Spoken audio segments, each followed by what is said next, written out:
I came here in 1975, and there was a budding AFT local on campus, and I got involved because I come from a left-wing background and have always been active in whatever kinds of, well, try to be active in whatever kinds of things are going on.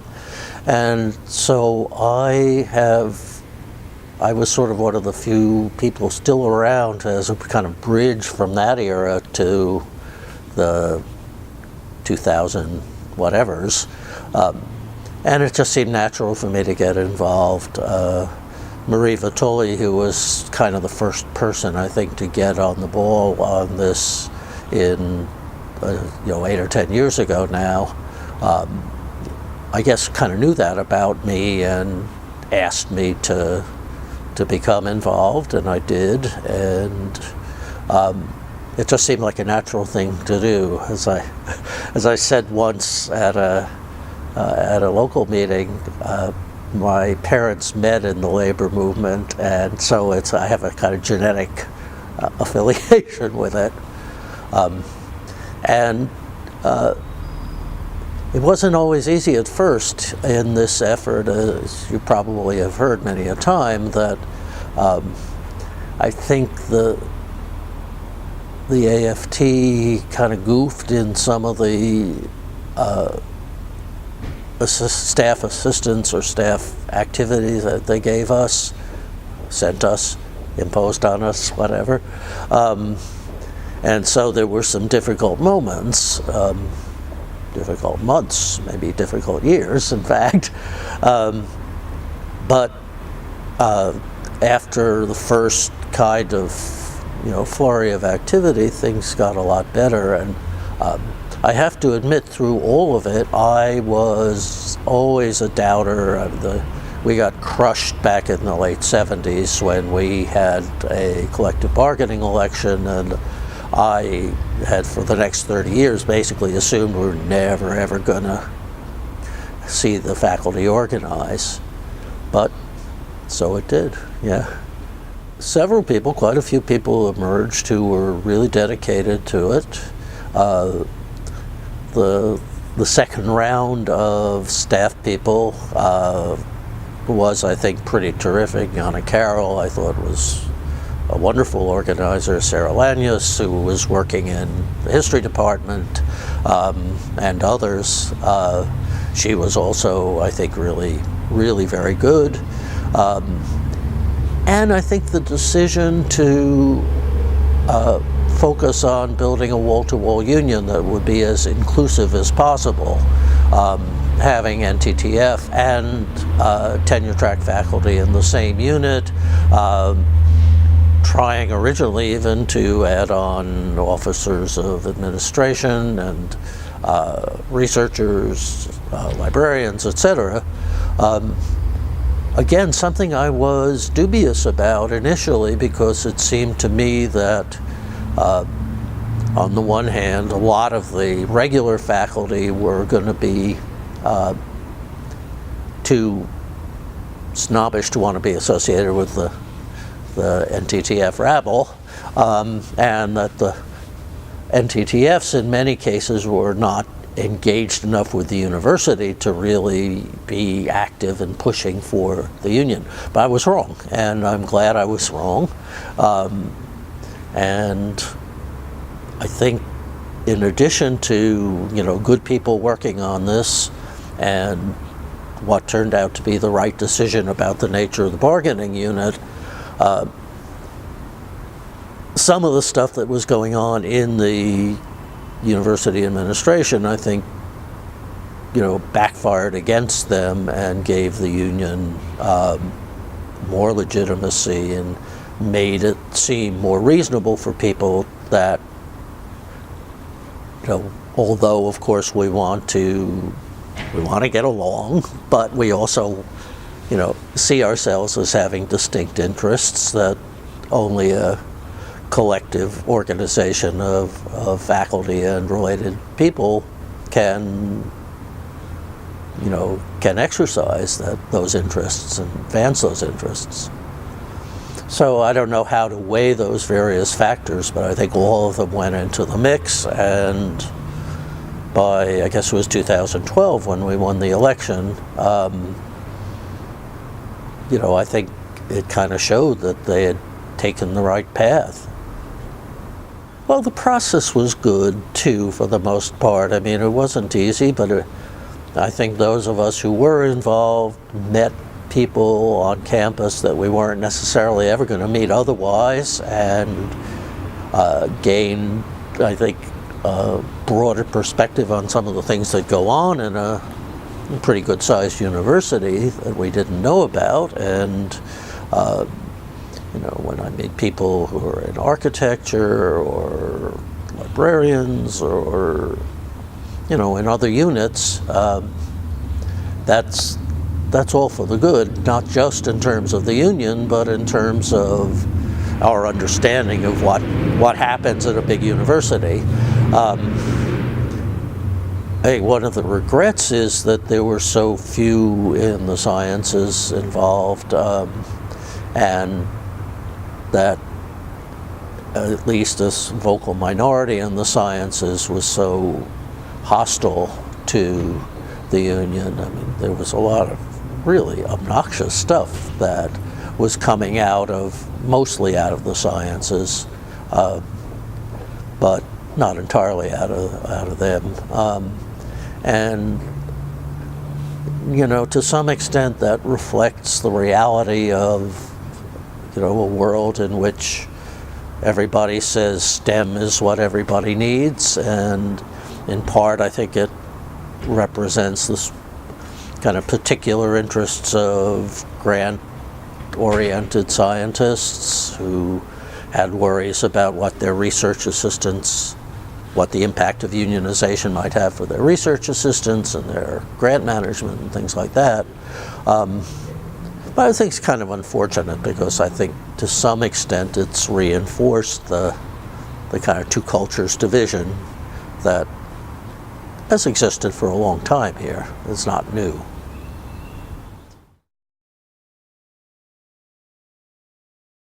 For me personally, not very much at all, because I retired in 2012. I've been doing this, it's called tenure reduction program arrangement that the university has had for a long time, where I can draw my pension and teach 1/3 of a load and get 1/3 of my salary on top of it.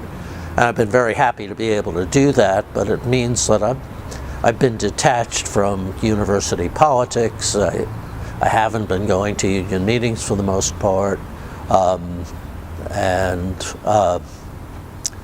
glad to pay my dues and all, and I try to follow what's going on in negotiations when they're underway, but I haven't played a very active role. So just on a personal level, I'd say not very much.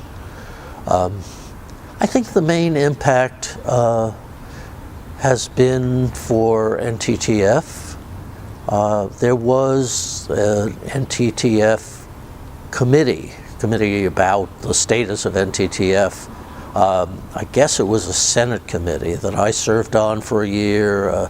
Other people who have been more active in the union than me, Gina Saki was on it, I know, for several years, I think. And of course, various of the NTTF as well. But it didn't really get very far.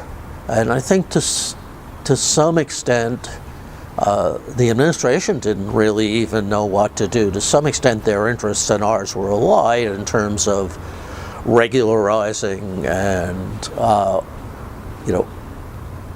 clarifying just what NTTF status involved and providing a certain modicum of job security. Not all, they didn't want a lot. We obviously want more. But I think the advances there probably are the most important results that I know of from collective bargaining at this point, and also I hope deepening of relationships between individual NTTF and individual tenure track faculty, which I think has gone on within the union, and I hope has gone on in departments and colleges as well.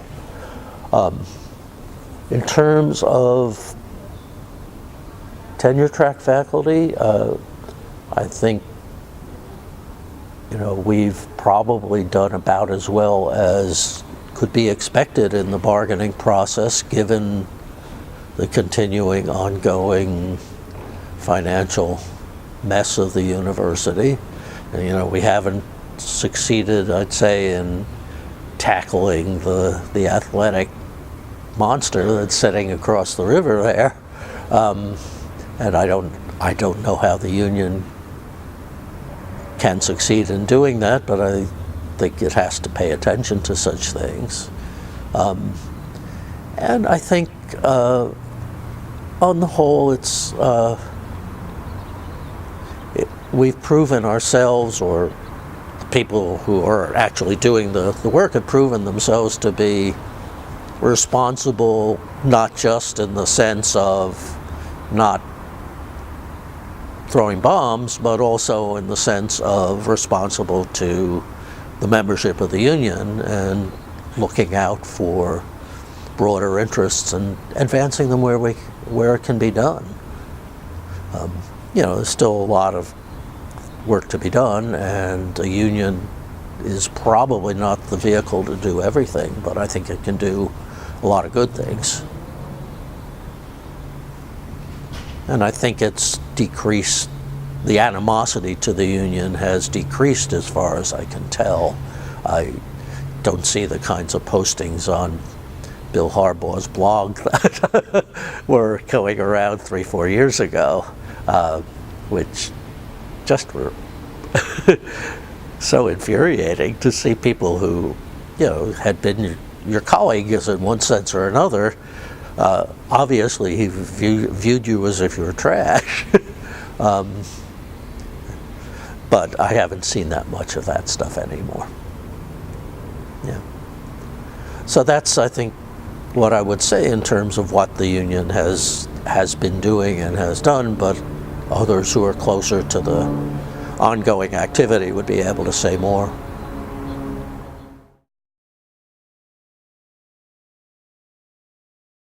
There's obviously a lot more to be done about NTTF issues, and I don't know what has happened or hasn't happened in terms of research associates, and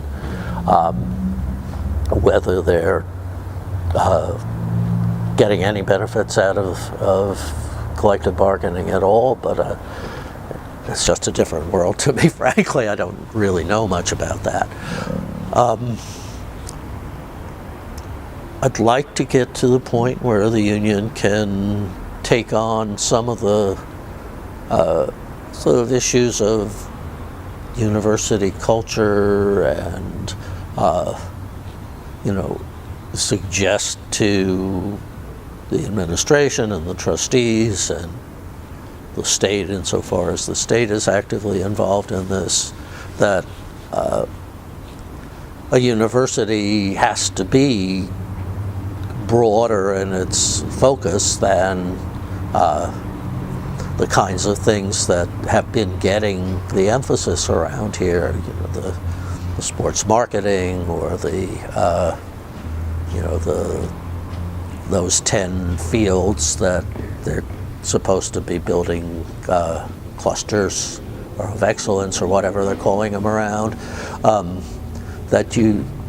I can see the reason why a university is going to move in the direction of trying to build on things that are out there in the broader environment that seem to pay off, intellectually pay off,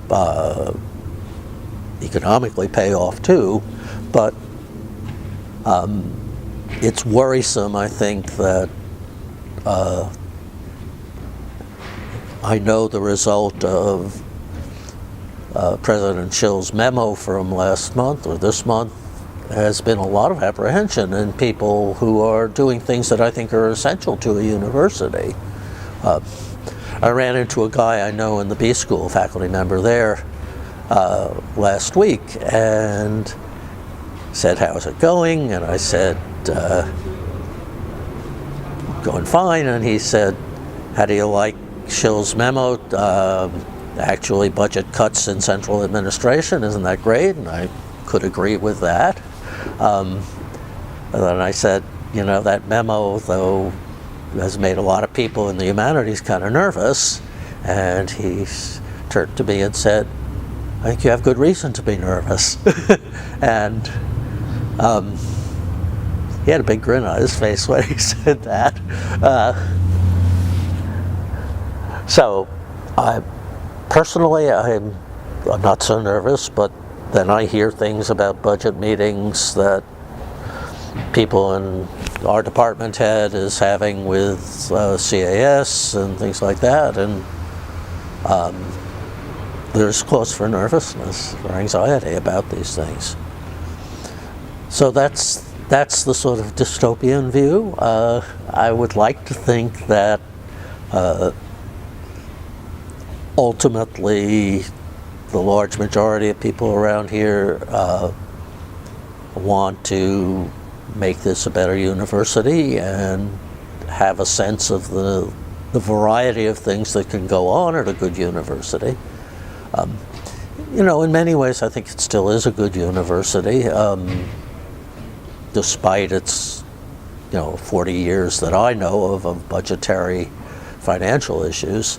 I've always been very impressed with the amount of intelligence and decency among most of my colleagues, and that's a good thing to start with, at least. And I've always liked most of my students too, for that matter. So I think there's stuff to build on here that will work positively for the university, and I think a union is going to be a big part of that positive movement if we can weather the storms. So those are my thoughts. Yeah.